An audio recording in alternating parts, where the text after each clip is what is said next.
Sound speeds, and in this video we're going to have a little bit of fun putting the cheapest microphone, and by microphone I mean large diaphragm condenser microphone sold on Amazon, against some more expensive microphones and see if we can pass it off as one worthy of being in its price range. Now, the microphone we're using here is the Newer NW700. This microphone comes in a box that looks like this, and of course, I mean, what did you expect to actually get with this? Well, I'll show you. You get a windscreen that comes with the microphone that you can put right on there. And of course, if you don't want to put it on a mic stand, you can convert the 5/8 inch to a 3/8 inch arm with this adapter right here. And of course, most impressively is it comes with a metal shock mount. What kind of price range are we looking at on this particular microphone? I'll tell you, $17. $17. $17. For $17, I know I keep saying it, what kind of quality are we expecting here? I'm going to do an experiment, and I'm going to see if there is a way for me to fool you and see if I can fool an industry professional even into making this microphone sound like a $400 microphone. What do the technical specifications look like? Well, it does come with a sheet that tells you about it. Now, you can read them right there, but I'm not going to really go into those a whole lot here because for our test here, we're basically going to put the sound of this microphone to test against some more higher priced microphones. Specifically, I'm picking up microphones about the $400 price range, which is round about 20 times the price of this microphone. Now, this microphone in itself has a pretty good build quality. I mean, it is made of metal. It does feel pretty solid. It feels like a worthy competitor. But for $16.99, what kind of tech specs do you really expect to get for it? Not when you're putting it against microphones like the EQed Equitech E100, the vintage model, or the AKG C4000B microphone, or, for example, the Shure SM7B microphone. All of those microphones, when they sold brand new, you could buy them for around $399 to $499. And we're going to test this microphone against it. I'm going to speak the same voiceover into all four microphones, and then I'm going to put it into a free program because chances are, if you buy this microphone and you're expecting to use it, you don't have a budget. A free program like Audacity should be able to help you make that microphone sound a little more rich, or at least let's hope. And then I'm going to see if you can guess which microphone is which in a blind test. Let's get into it. Have a question you'd like answered or want to add something? Be sure to write it in the comment section down below. Or if you'd like to make a suggestion for a future topic of discussion, again, comment section down below, or you can send me an email at soundspeeds@yahoo.com. Be sure to subscribe and turn on notifications so you don't miss out on future advice. So on this channel, you hear me talk in this microphone all the time, but this microphone here is a lot cheaper. So let's actually switch over to that one. Now I'm going to actually put myself at the same distance as the microphone that you normally hear me at on this channel, which is, by the way, a EQed Equitech E100, a vintage model, which I like the sound of a whole lot with my voice. This is about the same distance that I normally keep myself away from the microphone during my presentations, but for this microphone here, geez, as soon as I started talking, this thing sounded terrible. Okay. Now, I'm right on this thing just about. I'm about 6 inches away, and it doesn't have the low end. It says it has the full frequency response, but I'm listening to it, and all this thing is hissy. It's sibilant. All it is picking up all those highs, and it doesn't have much of a low end of my voice at all. Now, the EQed microphone that I normally talk on, it has a normal, pretty decent low end. On a guy like me that doesn't have a whole lot of low end, it really comes in handy. This microphone in itself right now, I'm hearing a whole bunch of sibilance. This thing is just high pitch and whatever else. Notice I'm not even using the windscreen, because if I put the windscreen on there, as much as these things say they're acoustically transparent, you're going to hear it. So it does change the sound a little bit. If you notice, the sound quality did go down slightly. And it doesn't really add a whole lot. If I want to pop the mic, I'm still going to pop the mic. Now, it does take a little bit off of it and allows me to talk more directly into it. If I really want to do that, great. I can do that and talk directly into this microphone, and it's going to probably pop a little bit less. I mean, it's popping. I still hear it.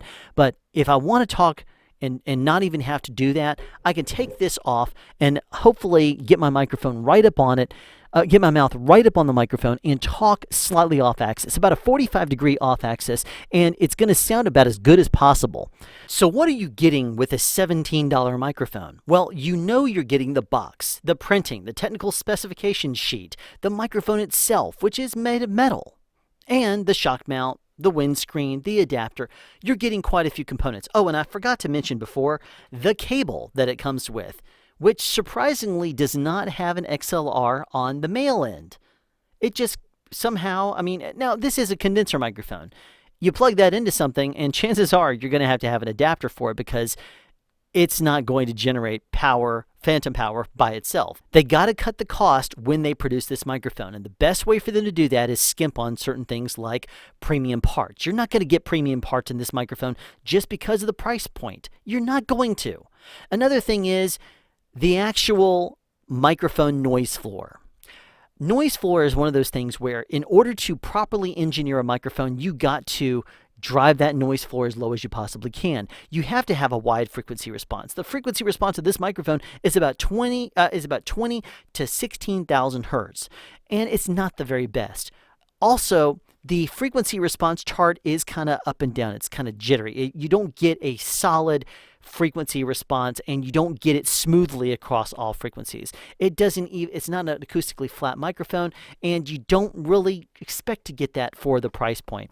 As a matter of fact, the microphone is not made in the United States. It's not hard to imagine that. You don't really know where it's from because it doesn't say in the documentation. However, listen to this phrase. The condenser microphone internally adopts precise full electronic circuit control and has fine features of cardioid directional pickup, high sensitivity output, low noise, wide dynamic range, etc. It is widely used in specialized occasions such as recording studio, the broadcast radio, the stage performance, the late stage production of movie and television plays, and the household computer recording. Does this microphone, based on this documentation, sound like it's made in the United States? Probably not.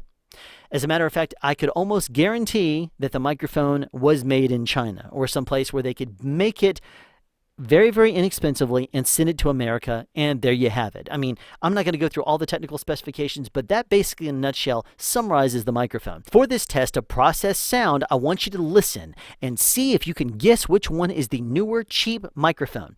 But keep in mind, it is processed, and it may be processed better than the others. We'll have to see what you think. Write in the comment section down below which microphone you think is the newer.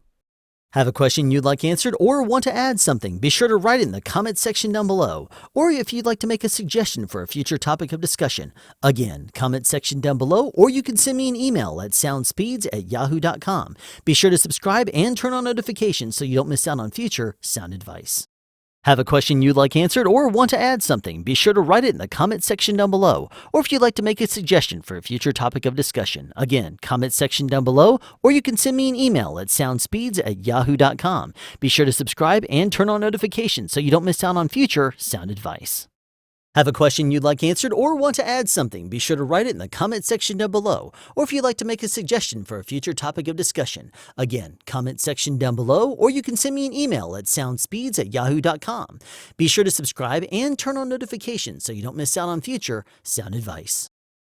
Have a question you'd like answered or want to add something? Be sure to write it in the comment section down below. You can also make a suggestion for a future topic of discussion. Again, comment section down below, or you can send me an email at soundspeeds@yahoo.com. Be sure to subscribe and turn on notifications so you don't miss out on future sound advice. So now you've heard all 4 of the microphone tests. Hopefully by now you've written in the comment section down below which one you think is the newer. Sample 1, Sample 2, Sample 3, or Sample 4. Now let's listen to them again, unprocessed, and see if your opinion changes. Have a question you'd like answered or want to add something? Be sure to write it in the comment section down below. Or if you'd like to make a suggestion for a future topic of discussion, again, comment section down below, or you can send me an email at soundspeeds@yahoo.com. Be sure to subscribe and turn on notifications so you don't miss out on future sound advice. Have a question you'd like answered or want to add something? Be sure to write it in the comment section down below. Or if you'd like to make a suggestion for a future topic of discussion, again, comment section down below, or you can send me an email at soundspeeds@yahoo.com. Be sure to subscribe and turn on notifications so you don't miss out on future sound advice. Have a question you'd like answered or want to add something? Be sure to write it in the comment section down below. Or if you'd like to make a suggestion for a future topic of discussion, again, comment section down below, or you can send me an email at soundspeeds@yahoo.com. Be sure to subscribe and turn on notifications so you don't miss out on future sound advice. Have a question you'd like answered or want to add something? Be sure to write it in the comment section down below. You can also make a suggestion for a future topic of discussion. Again, comment section down below, or you can send me an email at soundspeeds@yahoo.com. Be sure to subscribe and turn on notifications so you don't miss out on future sound advice. Was I able to trick you with my Audacity tweaks, or did you hear right through me? Tell me your thoughts down in the comment section down below. In the meantime, tune into more episodes in the future for more sound fun and sound advice. Have a question you'd like answered or want to add something? Be sure to write it in the comment section down below. You can also make a suggestion for future topics of discussion. Again, comment section down below, or you can email me at soundspeeds@yahoo.com. Be sure to subscribe and turn on notifications so you won't miss out on future sound advice.